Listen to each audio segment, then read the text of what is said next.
everyone. Welcome to Tuomas Takala podcast show, and this is my first show in English. And I'm honored actually. Welcome today's guest, Mr. Pakulski. Welcome to the show. I'm a fan. I appreciate your friendship. Thank you for inviting me on. Thank you very much for coming.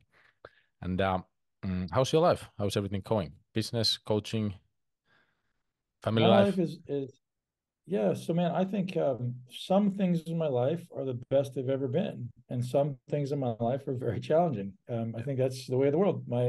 Some things I couldn't complain. Right, everything's so great. My health is great. My business is great, but other areas are challenges. So opportunities for me to get better. Yeah, great. I followed you a long time, but we first met in 2018 when me and Anna come visit to MI40 gym, muscle camp in Tampa. And Yeah. you have mentored also after. And yeah, you help us very much. And I think I work with many people, many great coaches and mentors. And I think you have the biggest impact in my career, my self-development. Thank you. Yeah, so it's great. And I asked this all ex competitors, and you are ex IFBB pro bodybuilder, and you lived your life for building muscle and takes serious amount of your time. And I like to ask this: that how do you feel when you found out your career is over? When you decide or find out that this is less so, I'm not going to do this anymore. Yeah. So luckily for me, I decided when I wanted to leave. I wasn't like told to leave. I wasn't like getting worse.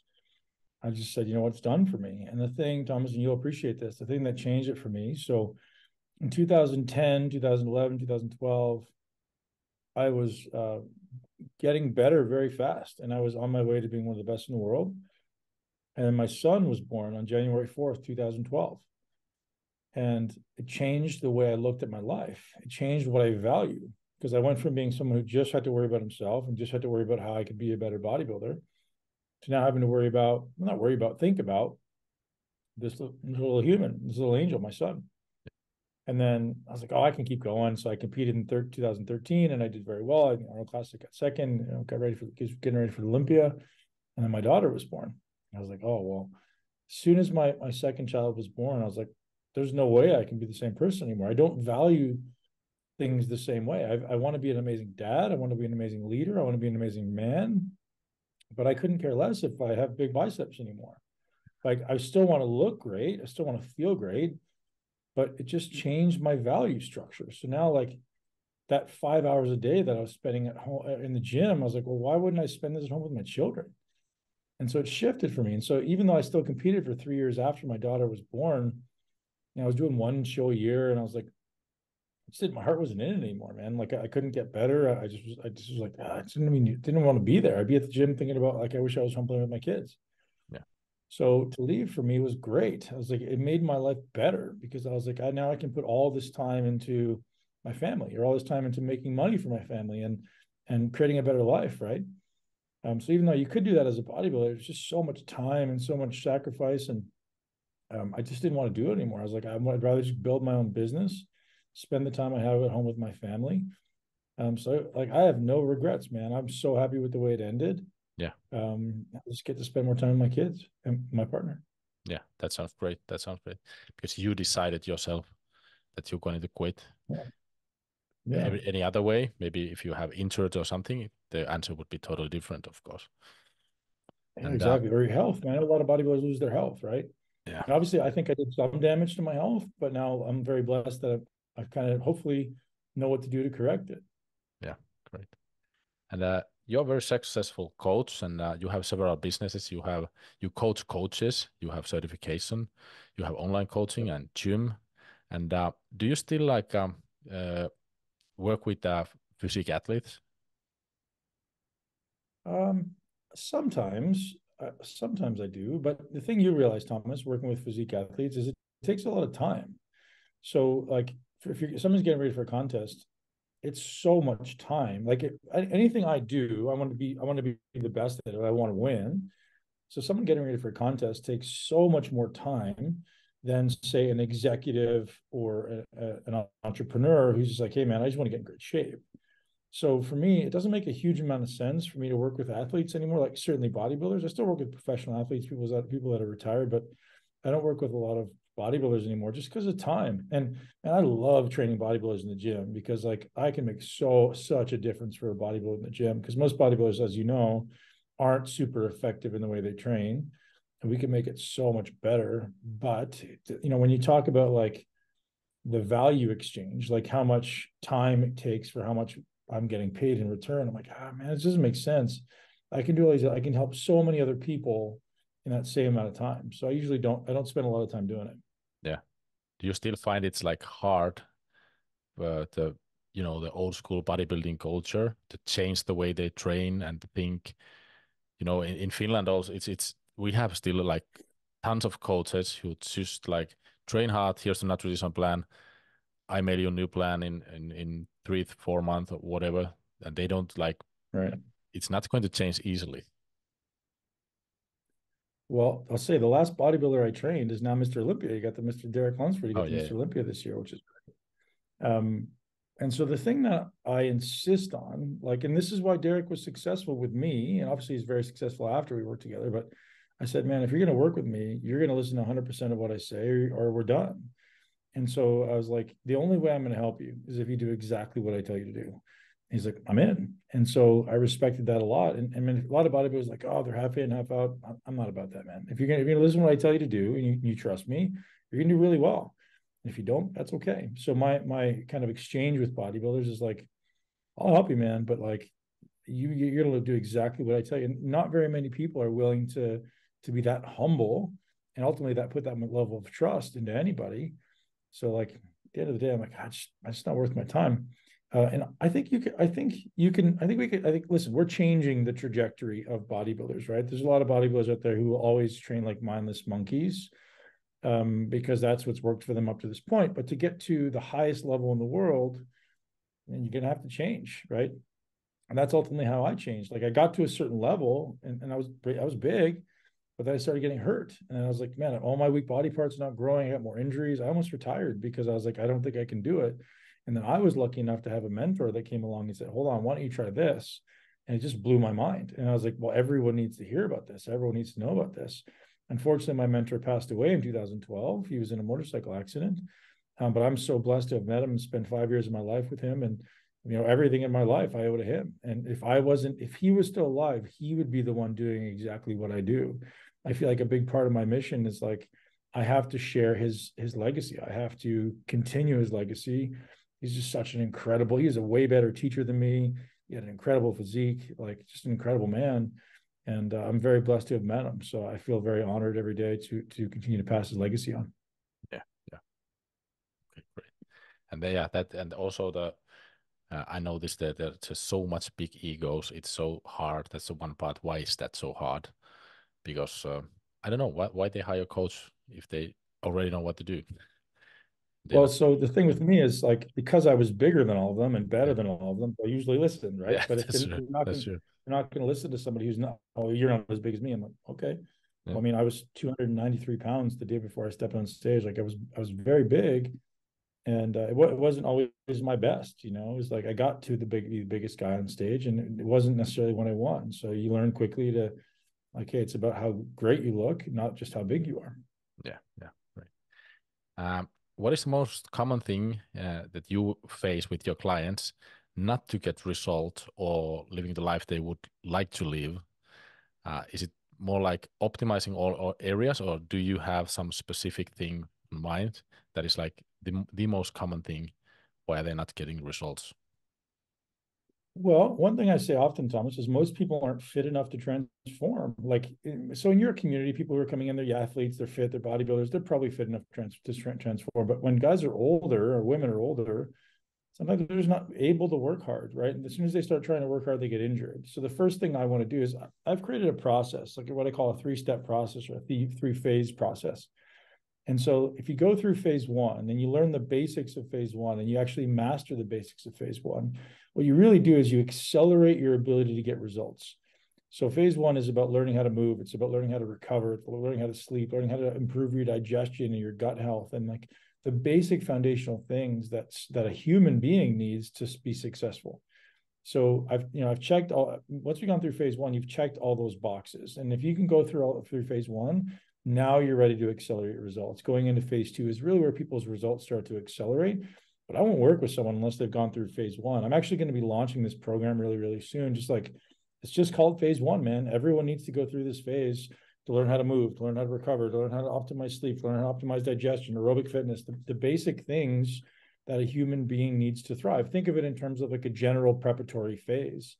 Like an athlete, when they're getting ready to play professional sports, they don't just go jump on the field. Like every off season, they go through general preparatory phase, get your basics up, get your basics in line, so that when you get closer to the season, you can go harder, you can go faster, and not hurt yourself. And it's not dissimilar. And I don't know why bodybuilders don't do it, or fitness athletes don't do it, but we should. Yeah, true. Now, yeah. What's your opinion about that? You do you have like pillars of coaching that you obviously don't deliver just training program and nutrition plan. And I found that very like not most, maybe most of time why people are not getting results. It's not because of bad training program or nutrition plan. It's what's happening at their home or where they work. So it's stress management, relationships, everything that. And when we fix that, the result will come. Yeah. But in Finland, Yeah, as I so saw earlier, that this is not the thing most coaches pay attention at all. yeah, and so a good concept for your listeners to hear is like the idea of adaptive capacity, right? We all have a capacity to adapt. And so the good example that I use is like we all have this like stress bucket, and everyone has a different size bucket. If you can, some people's bucket's very small, meaning they can't take a lot of stress, and it's really full. So as we come along as coaches and we put more training in there, that's training is a stress. So now the bucket's filling over, and this person's like, I'm overwhelmed and I'm not getting results. So the first job of a coach should not be to put more stress in. It should be to increase the size of the bucket. I need you to be more resilient to stress. So how do we increase stress resilience, or what I call adaptive capacity, or capacity to adapt? Well, we do it with improving sleep, improving digestion, improving aerobic fitness, improving stress management, all these things you talk about.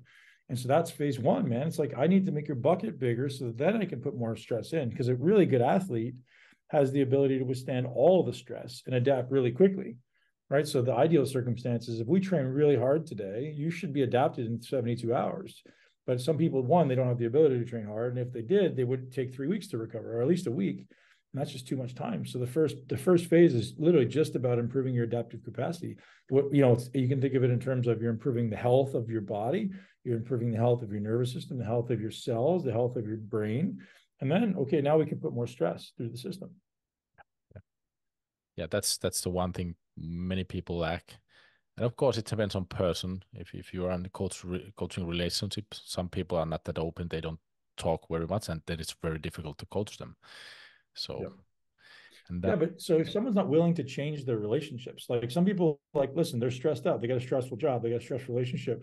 What we can do as coaches is understand resilience, the idea of resilience, meaning if you're aerobically fit, if you're sleeping well, if you're well nourished, if your gut health is great, you can be under the same amount of stress and still make progress because your body's more adaptive to it, right? That's what's called adaptive capacity. So as a coach, if someone's stressed out, great. I'm not going to tell you to be less stressed. I'm going to give you the tools you need to be more resilient to it. yeah, exactly. Yeah. And if we talk a little bit about bodybuilders again, I think most former bodybuilders will struggle with life when they quit their career. Most of them. Mm. And of course, it's all athletes, I think. But do you think people compete in and build big amount of muscle for wrong reason, or don't we just pay attention of all things that really matters, like family, career, friends? So most people just like living like a bodybuilding monk. They don't care about anything else, and the career quit, so they don't have anything to grab on. So Yep. for me, for example, I think my whole identity was based on how much muscle I was carrying, and that's what I'm grateful that I quit my career before you know, now I have a family, now I have a business. But if I just keep pushing and keep building muscle, that wasn't for me. That wasn't for me. I have a really fucked up mindset for that. Yeah, man. As you said so eloquently, like everyone's identity is wrapped up in that. And man, it's funny because even when I was at the top of my game, I never said I was a bodybuilder. I was like, hey, man, bodybuilding is what I do. It's not who I am. And some people have their identity like, I'm a bodybuilder. I'm like, okay, you can be, but I suggest that you realize that bodybuilding isn't forever. And maybe even before you're a bodybuilder, you're a human. And so how do we become an effective human, right? How do we become effective at thinking? How do I become effective at communicating, at engaging with other humans? Like that's what you are at the base of it. You're a human. Are you an effective human? Well, let's solve that problem first. Like at a human level, like I want to be really disciplined. And at a human level, I want to be really driven. I want to have great goals. And as a bodybuilder is what I do. My goal is becoming a great bodybuilder. It's not an identity. I mean, it can be, but I think I would suggest most people explore the idea of making bodybuilding your goal and not your identity. Yeah, that's a great answer. Yeah. And what is the biggest factor in nutrition? How your body responds to the food you eat? Let's say nervous system is okay, so it's purely food-related problem, because sometimes it's super hard to make client's body respond, and the weight is not dropping, or person is getting fat very easily. So, do you have something on mind? What is the reason why people aren't It's like adapting what is to food? the biggest factor in nutrition? How your body respond? If the stress levels are okay. Yeah, well, hormones, right? Hormones are probably, when we think of like the levers, hormones is probably going to be the biggest lever. And when I say hormones or people hear hormones, they automatically assume, well, I need to take hormones, I need to take testosterone, I need to take estrogen blockers, dick growth hormone. I'm like, no. Like if your body's not producing enough of the hormones to be optimized, let's figure out why. Right? Is your body fat too high? Is your cells not working well? Is your mitochondria not working well? Is your digestion and gut health not great? Right? So we have to start to say like, well, not all food is the same to every person, right? So you and I can both eat chicken and broccoli, and they do different things in our body based on our hormones, based on our gut health, based on our microbiome, based on our cell health, based on our DNA. So like we have to start looking at all those variables as an effective performance coach. I'm going to look at all those variables. I'm going to say, well, which of these do I need to address? And I call them levers, right? A lever, like a lever that you pull to like, oh, like when I pull this lever, I know that you're going to change. And so we're looking at all the potential levers that we could pull to make someone more effective at, you know, when I eat chicken and broccoli, it's not just what I eat. People are like, oh, it's just macros. I'm like, that's bullshit, man. It's what you digest, what you absorb, and what you assimilate. So now I have to affect digestion. So do I have the acid and the enzymes to break it down? Can I absorb it through the gut wall? Meaning, do I have leaky gut? Do I have a microbiome that's able to extract the nutrients? And then can I assimilate it? And then got to get to the bloodstream. It's got to get to the cells. So we got to have the right insulin, thyroid, testosterone, all these different variables for it to actually get where it needs to go. And then we got to have a signal to initiate muscle protein synthesis, meaning is there enough of the correct weight training signal, right? So there's a lot of stuff that needs to happen to take that chicken and that steak you eat and turn it into muscle. Some people just eat chicken and steak and it just either goes right through them or it causes inflammation, it causes joint pain. These things can do that if they're going into a system that's broken. So the first thing, that's why phase one is so important. Optimize the system first, and then you're investing in your life. It's not just like, oh, I want to get in shape in 3 months. Like, yeah, man, take 3 to 6 months to do phase one, and then for the rest of your life, you're more effective. Yeah. Do you have like any like certificate that you recommend for stuff like this? I have like Jason Theobald and Jeffrey Seuss. Like, you know the guys? I don't know them. I would say Dr. Brian Walsh is probably the best guy that I know. He's the man.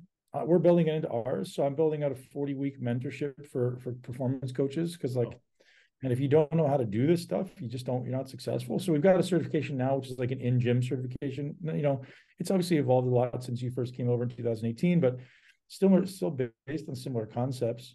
But the progression after that is like, well, what do I do with someone who because there's a difference between training someone in the gym and then training somebody online where I'm doing all of their stuff, right? And if I'm doing something online, well, then I need to know all of the variables. I need to know all the things that are influencing their ability to get a result. So that's what's interesting to me. Like the idea of training people in the gym, I still love it. I love training bodybuilders because I can push them hard. I know how to make it effective. But the real art and science is like understanding how to get the most out of someone's result. So Dr. Brian Walsh is probably Dr. Brian Walsh, Owen Lacey. I don't know if you Owen Lacey. He's in Ireland, Irish Strength Institute. Both those guys would be the guys I would say go to those. Yeah. Okay. By the way, do you have any plans to come in Europe, like for the coach certification or stuff like that? Yep. Yeah. I'd love to, man. I'd love to plan as soon as we can. Right now, we're pretty booked up for like Canada, and we've got some plan in Australia. We're basically doing like we're very blessed to be hired by some of the biggest gym chains in Canada. So I think we've got like 20 or 26 booked already this year. Oh. So it's a lot of weekends. Yeah. But toward the end of the year, in the fall and early 2025, we'll definitely be coming to Europe. So we've got we're looking at a few locations in the UK. We're looking at a few locations. We're looking at one in Italy. I think we're getting brought over. Looking at Singapore. We'll do Dubai for sure. I'm actually going over to Dubai soon as well. So maybe I'll run into you there. But yeah, we'll definitely be doing it all over the world. Okay, cool. Great. Because I know there are a lot of people who want to join. And thank you. We also discussed about stress and nervous system. And I just need you to say this because I have said this tons of time because maybe people listen to you more. Because so how much stress and nervous system affect on bodybuilding and muscle building and fat loss? And because people are ignoring it so much. Yeah. So here's why bodybuilders ignore it. Because steroids, if you're taking steroids, they kind of cancel out the influence of the nervous system. I mean, you can be really stressed, take a bunch of hormones, and you'll still grow. I call it's like an override. It's an override switch. If I'm taking a ton of testosterone, I'll grow. So that's why most bodybuilders take a small amount of testosterone, they don't grow. They take more, then they maybe start to grow a little bit. Then they take a lot and they start to grow. So most bodybuilders need a lot of steroids to grow. And I was like, listen, if you need anything more than 300 to 400 milligrams a week to grow, something's broken. Either your training is wrong, your digestion is wrong, your stress is overwhelming. So that's why guys end up taking these massive dosages and then hurting themselves.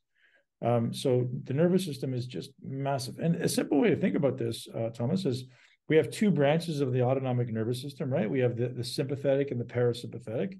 Sympathetic is the stress system. So it's catabolic in nature. It mobilizes energy. So if I'm always stressed, I'm breaking down tissue. That's the nature of the system. That's what it does. Because imagine there's a lion over my shoulder or some animal, and I gotta get the hell out of there. The body dumps cortisol, drives up adrenaline, and starts releasing amino acids, fat, and glucose into the blood or glycogen into the blood. It releases all that. So it's breaking me down. And if most people live at this chronically elevated state of stress, they're just always in a state of breakdown. And then eventually, if you're like that for too long, the body becomes resistant to it, as you know. Someone who's calm in nature and manages their stress, the parasympathetic nervous system tends to dominate. Then they're more anabolic in nature, meaning they grow. Now, this can be good or bad, right? Because some people who are always parasympathetically oriented can also get fat. So there needs to be this like balance between the autonomic nervous system. Like you want to have times in your life when you got your foot on the accelerator, you're going hard, like you're training hard, you're working hard, and you have to learn how to turn it down. You have to be able to, like, as soon as I'm done training, I need my body to switch into recovery mode. When I lay down at night, I need my body to sleep. And so that's a skill. People don't realize the ability to get up and aroused. And I call it the warrior, right? Like I need to be a warrior. That's the sympathetic nervous system. But then I also need to be a monk. And so I need to be able to go and calm down. I don't want to live in the same state of arousal all the time. Sometimes I need to be ready to run and fight and jump and lift. And sometimes I need to be able to rest, digest, recover, and sleep. And that's a skill to be able to switch between those systems. Yeah. So now you hear it. Mr. Ben said it, so it must be true. But I bought your new program to T-Max. I think it was great. And you are working mostly plus 30 years old man. at the moment? Plus 35, Yeah. plus 35. And the only reason is, Thomas, is like I love women and I want to help women too, but women are so complex. As you know, like I know you work with a lot of women, like their hormone cycles, their menstrual cycles. I mean, there's so many things.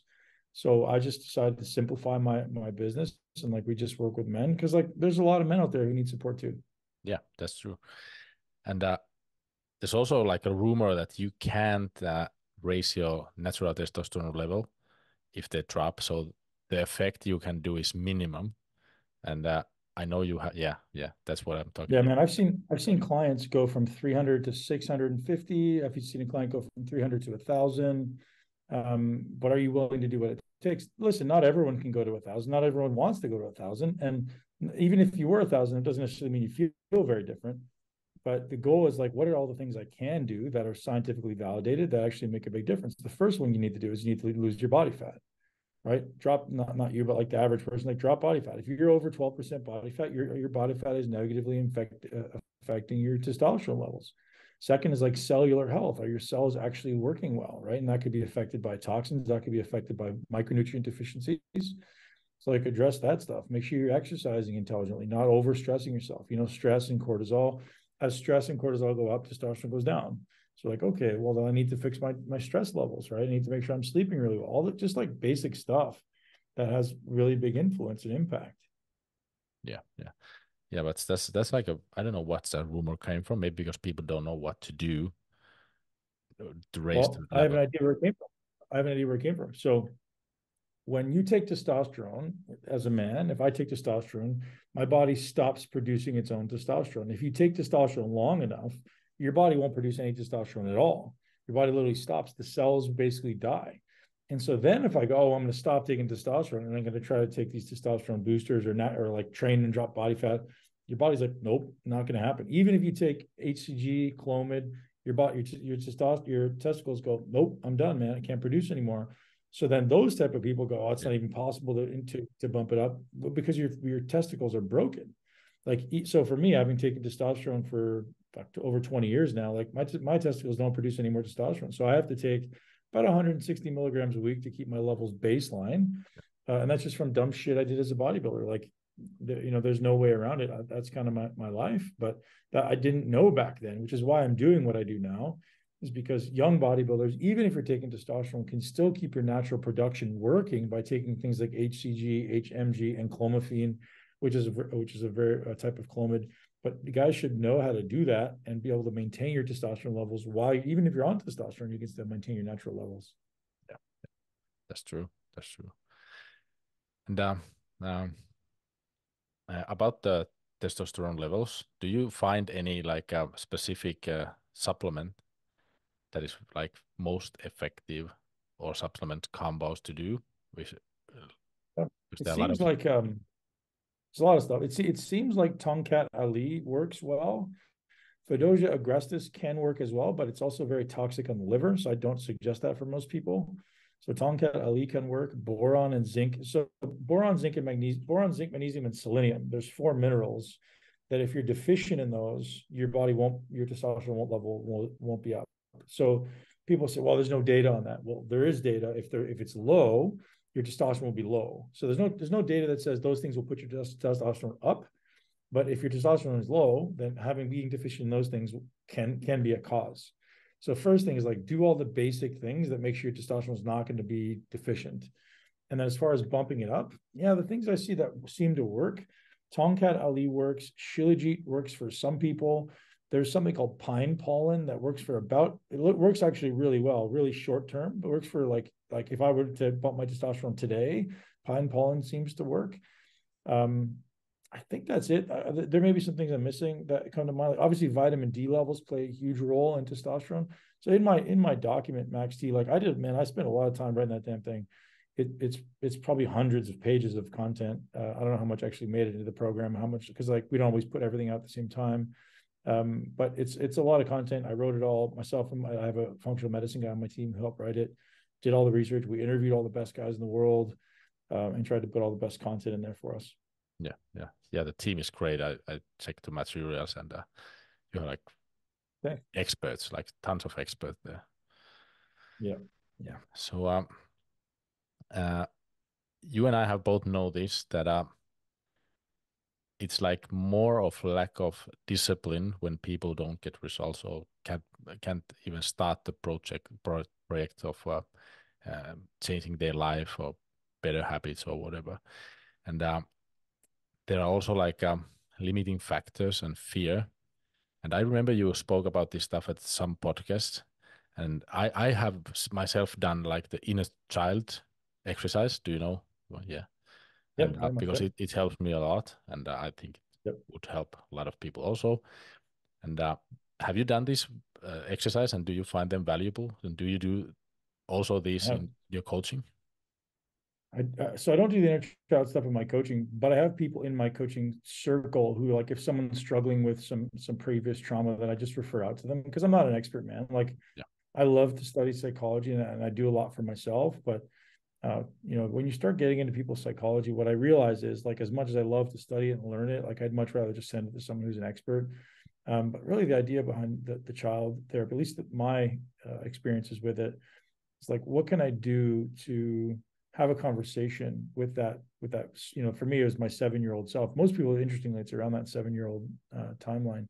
What can I do to have that conversation around that 7-year-old self, just to make them feel better? And what you realize is the stress you carry from your youth, meaning there's some perception, some events, maybe some number of events that still affects you today because you generalize, right? We delete, we distort, we generalize. So if something happened as a child, we start to make these generalizations around, oh, all people are this, or all money is that, or when I go in this situation, this is going to happen. And then we start adding on top of that, and over years and years and years of like creating and approaching life from a perspective of fear. Now everything in your life has this cloud of like, oh, I can't do that because I'm afraid. I don't do this because I'm going to fail. And so the childhood regression therapies tend to just like rewrite the story and make you realize, like, oh, it wasn't so bad. You know, maybe it served me in some way. And that's maybe the biggest lesson that I've learned, is like everything in your life, whether good or bad, has served you. You've learned a lesson. You've taken a piece of wisdom. And as soon as you understand that, you start to become empowered. You're like, I no longer feel like I'm a victim to that circumstance because I took some amazing lesson from it. Right? We all, like, as an example, with my relationship with my parents weren't very present when I was a child. So some people could come up with all these stories as to why that was really bad. And I did, you know, for many years. I was like, oh, you know, I was by myself, and I was very lonely, and I was very afraid, and I was a little kid. And, you know, then I started to just eat. I was a fat kid because I used to eat because I didn't have any, like, there was nobody around to help me when I was stressed. So how I learned to compensate for that is I would just eat a bunch of food, and it made me feel better. And so, like, oh, I didn't know that. And so my story was, well, my parents were bad parents because they weren't there. But what we realized is it made me more independent. It made me more resilient to stress. It made me less afraid of things. And now, like, I can stand in anything that's fear inducing and feel pretty great. I'm like, man, I'm good. It doesn't really bug me anymore. So it's had so many benefits on my life, making me stronger, that I no longer have that story of like, oh, this was bad. And just because you just take the time to realize, like, all those stories, it's just a story, man. It's just a belief system. You can change it in an instant. Yeah, that's very powerful stuff, and I hope most people are more people would be like more open to do stuff like this. So it's like Yeah. male culture and culture in Finland. Like, it's like we don't talk about our problems, but this would be like very helpful for like many people. And so one thing that comes to mind, so you started saying something about, you know, a lot of people fall short on their goals, or they don't follow through, or they don't even start. And so there's an interesting book that, if you haven't read it, I would suggest you read. It's called Thinking Fast and Slow by Daniel Kahneman. And it's really this idea that most people live in this like fast thinking brain. We're instinctive. It's like it's our intuitive primal brain, right? It's like the lizard brain, it's the amygdala. We're quickly reacting to things that happen. And so if we constantly live from the time we're children in this like impulsive brain, then we're just always reacting to impulses.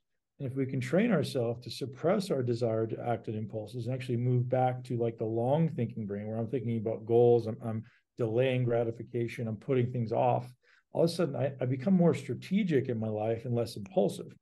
And most people are just living from this place of impulse because they're trying to basically not feel bad. They're like, oh, I'm really stressed out, I'm overwhelmed, I'm anxious. Boom, I need to gratify myself with food or alcohol or drugs or pornography or social media. There's like this instant gratification culture, and people get stuck in that way of thinking, and it becomes a habit. But if we can train ourselves to break that habit, then all of a sudden we're like, oh, okay, now I actually can think about something and move toward a goal. So everything becomes strategic now instead of reactive. That's massive, man. If we can just get people to shift away from that. So how do we do that? Well, I teach people to use exercise to become more present and more mindful, like you've known.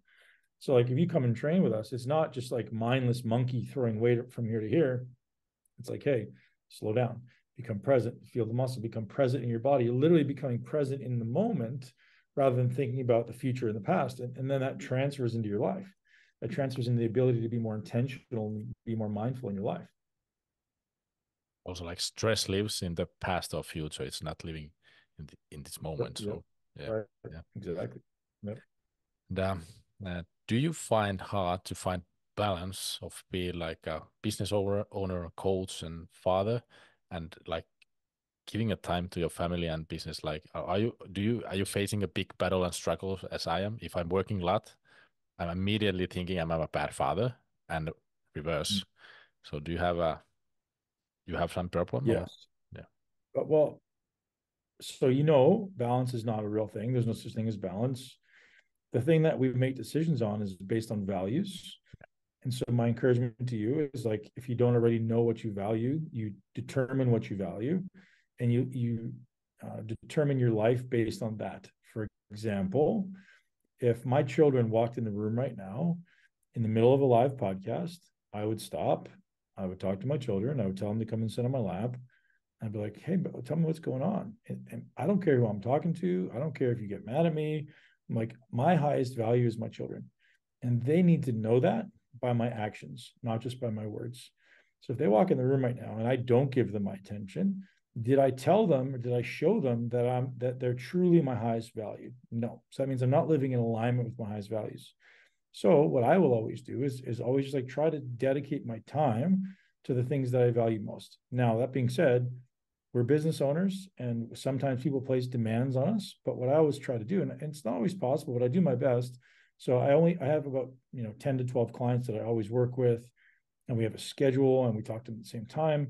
And I always let them know, like, listen, if I need to change, there's only one reason why I would ever change our schedule. It's for my family. From the first minute we talk, it's like, hey, if my family needs me, I'm going to have to push this back. Are you okay with that? And if they're not, then they're not the right client for me. So I try to create that expectation right from the beginning. My team knows that. And I also let that carry true to my team. So if my team calls and goes, hey, my kid's sick, or hey, my wife needs me, I no question, like, go ahead. Like, whenever you're ready, come back. And so my team and myself, we value family above everything else. And so that is something I live. And so you may say, hey, man, I value my family high, but I value making money right now more. And your values can shift over time. If you're like, hey, my goal right now for the next 5 years, while my son is still young, is I'm going hard to make as much money as I can. So when he's a little older, I can pull back on that. And you just have to be intentional about it, man. So I think I feel guilty every day, to answer your question. However, when I have the opportunity, I always try to make sure that my values also are in alignment. That doesn't mean the guilt goes away. Every minute I'm not with my kids, I feel guilty. Every minute, sometimes I say things to them, I'm like, oh, that was so dumb. Why did I say that to them? I feel guilty. It's this existential guilt of being a parent. I think every parent experiences it. And I strongly suggest that, like, it's always going to be there. I accept it. I allow it to guide my decisions. Someone once said to me, it's interesting. Someone said, guilt is a useful emotion because it creates change. Shame is a useless emotion. I don't want to be ashamed. I don't want to feel shame that I'm a bad parent. But guilt, I'm like, oh, I feel guilty about this. Therefore, I know I need to act differently, or it's going to guide my decisions in the future. So I tend to live inside that kind of mantra. Okay, that's great stuff, and that's why I love talking to you, because I'm always learning from you, even now. Thank you. And this is very valuable. And um, you have been like role model, like many people, like bodybuilders and um, all the other trainers. You were very known. I think I first saw your YouTube videos because you was like a first one who know exactly how to train. And do you have like your own mentors and role models for your own that you respect highly?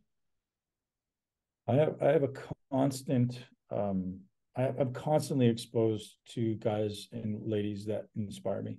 Sometimes I pay, for coaching, and I probably invest 10% of my income in coaching. I always want, like, there's certain aspects of my life that I'm terrible at, and I'm like, I need to hire somebody to be better at this. So I'll always try to hire people in those areas. But other than that, I try to surround myself with friends who inspire me in certain ways.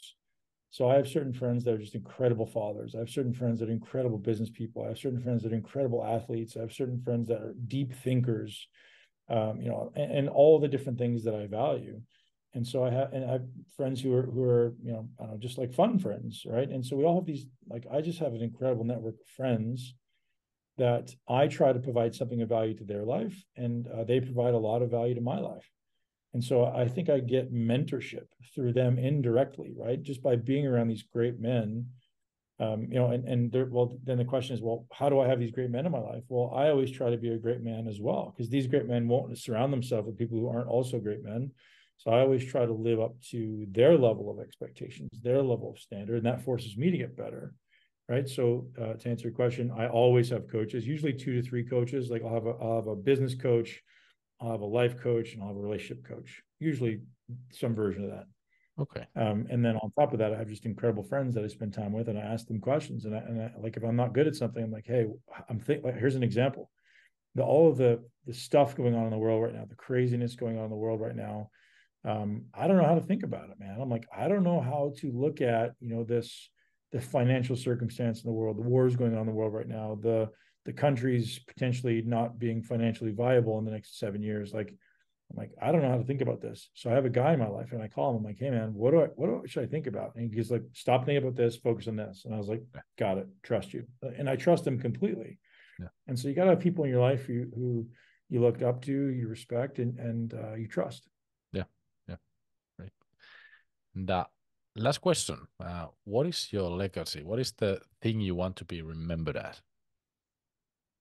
Man, the more people ask me that question a lot, and sometimes I'll come up with an answer and be like, I want to do this, and do this. The only thing I truly care about, man, is that my kids said I was a great dad. Yeah. Other than that, I don't give a shit. I don't give a shit that someone likes me or dislikes me, or or if I make some amazing legacy in the world. Like, I want to live a life that I'm making everyone's life better who I'm around. I think the way that I make people's life better, and my team will tell you this, some will tell you it's not true. But I want to live my life to a standard and at a trajectory that people are like, I got better because he was around. That's it. Yeah. Like, I have a high standard for myself. I have a high standard for my team, for everyone. And I think that, to me, maybe that's the legacy, is like, I just got better because I was beside that guy. We worked hard together. He made me better. Right. That's it. And beyond that, the only thing that matters to me, man, is that I have an amazing relationship with my family. And if I die broke and nobody knows my name, but my family's is at my side, I'm happy, man. I couldn't care less about my legacy. Yeah. But I'd say that the legacy that I probably will end up leaving is, like, everyone that's around me, I make you better, no matter what you're trying to do. Because one, I care about the people that I'm close with, and I give them all of my time and all of my attention. As you see, like, sometimes I'm not the easiest person to like book an appointment with, because when I'm with somebody, I'm just here. Yeah. So I'm all in, right? When I'm at a camp, I'm all in. And I think it make people better. I think so. If there's any legacy, maybe it's that, but who knows, man? As long as my children say, I love you, and thank you for being part of my life. Thank you for being my dad. My job's done. Yeah. Yeah. That's a great answer. I think it is also a lot. And one guy told me, and this is now my legacy, is that be a parent that when your children is grown up, they want to spend the Christmas with you. And that's a great answer, I think. Yeah. Yeah, man. And like, one of my friends, his kids say, when you say, who's the, what superhero do you want to be most like? And they'll say, my dad. I was like, how do I get that? Right. Like, maybe I'm not there yet, but that's a good goal, right? Yeah. How do I be like that guy? How do I be like my dad? Like, Indeed. yeah, that'd be a great one.